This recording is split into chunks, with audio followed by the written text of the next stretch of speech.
Hi, this is Margie with Full Motion Education, and this is part 6 in my multi-part progression on how to optimally pronate the foot or optimal mechanics of receiving your mass. We will again be using wedges in this video, and I'm just going to remind you that the wedges are used to either encourage motion or fill space. So we are going to be focused in this part 6 of our multi-part progression, and this is the final part, by the way.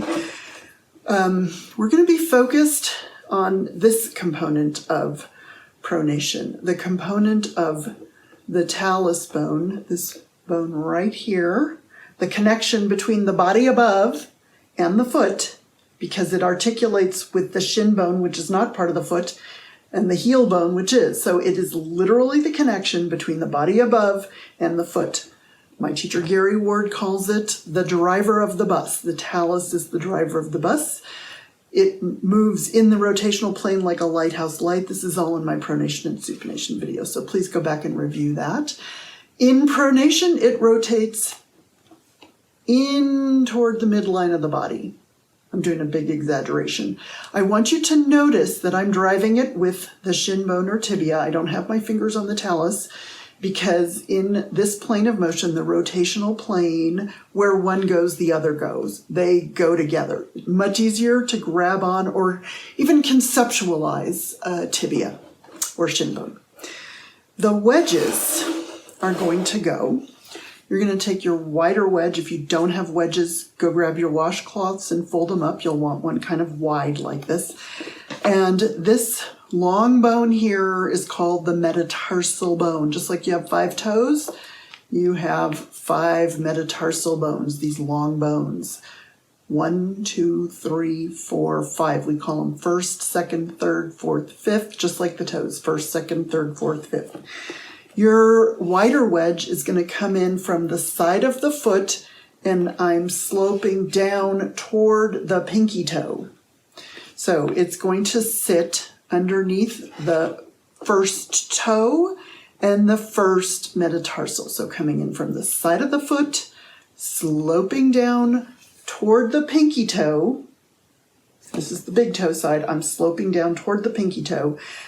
And the rear wedge is going to come in under the outside of the heel bone. So, and again, sloping down toward the inside of the heel bone. So one is sloping down toward the outside of the foot, the front one, and the rear one is sloping down toward the inside of the foot. Just take my word for it, because this wedging, the intention is a little more complicated, but just take my word for it that this wedging will actually encourage rotation.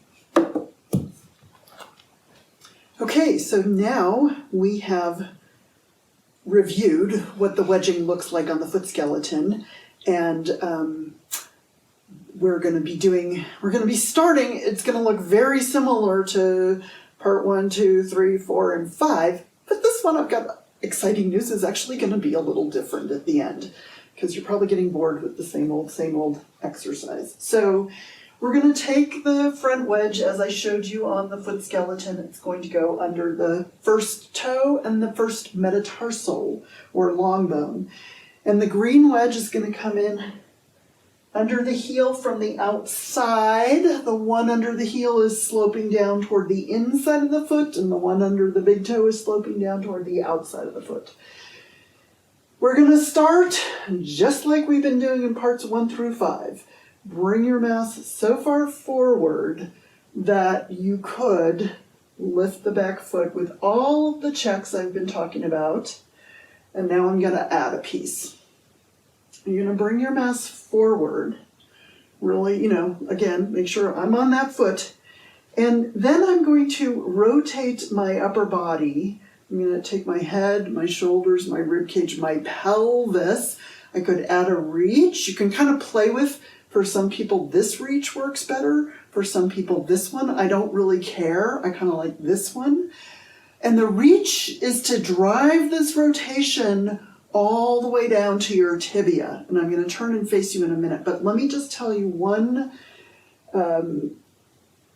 thing that I see just about everybody do wrong when they're first learning. So they get their mass over the front foot, just like we did in the other exercises, but as soon as they go to rotate, for whatever reason, most people unweight the front foot.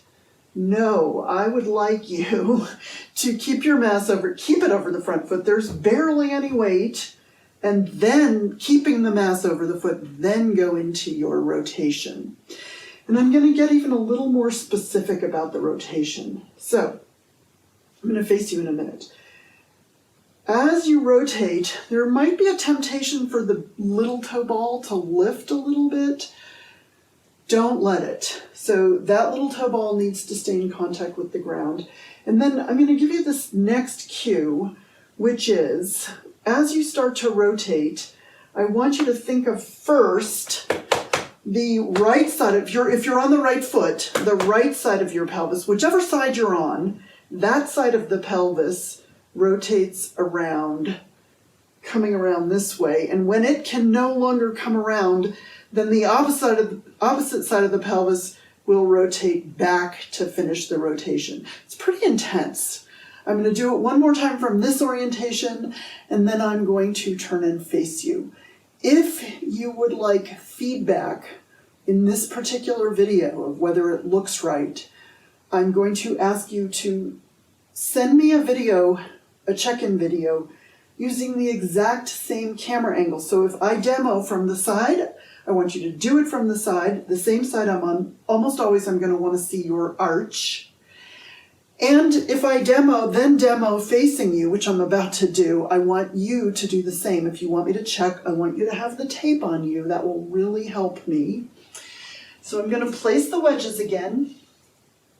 The wider one, or wider washcloth, is going to come under the big toe, and the first metatarsal slanting down toward the outside of the foot, coming in from the inside of the foot. The one in the rear is coming in from the outside of the heel.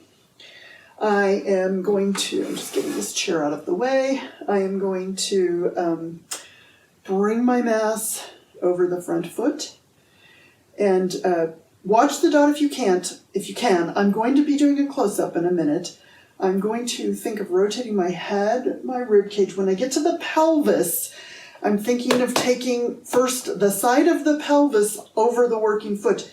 That is going to rotate around forward, and then the opposite side is then going to rotate back to finish the rotation.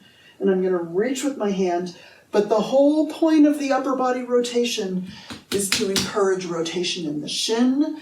The rotation in the shin will couple with the rotation of the talus in toward the midline of the body.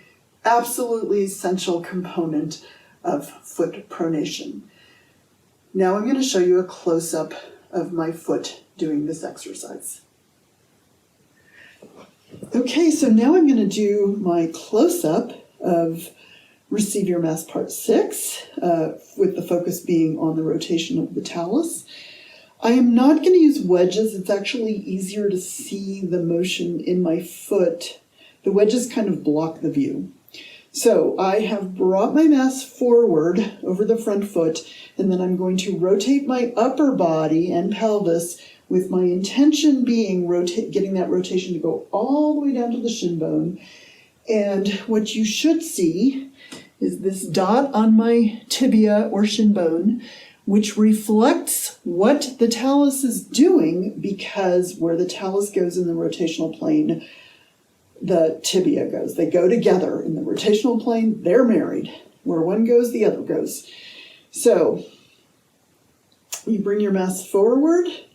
Watch my dot. So I'm going to rotate my upper body with the intention of that rotation going all the way down to the tibia. And you should see my dot rotate in toward the midline. It's not huge. It's actually quite subtle.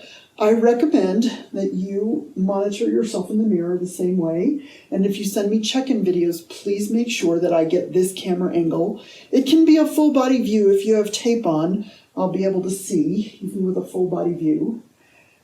I just want to point out that it may look like my knee's going to a really vulnerable place.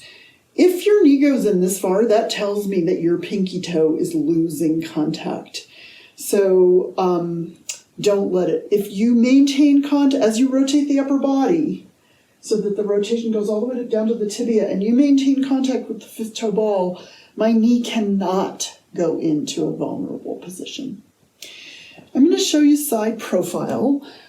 I have colleagues who could do a much better demo of this. My arch doesn't move a whole lot in this direction, but and I'm doing this intentionally without the wedges. It's really hard to see what's going on with the wedges.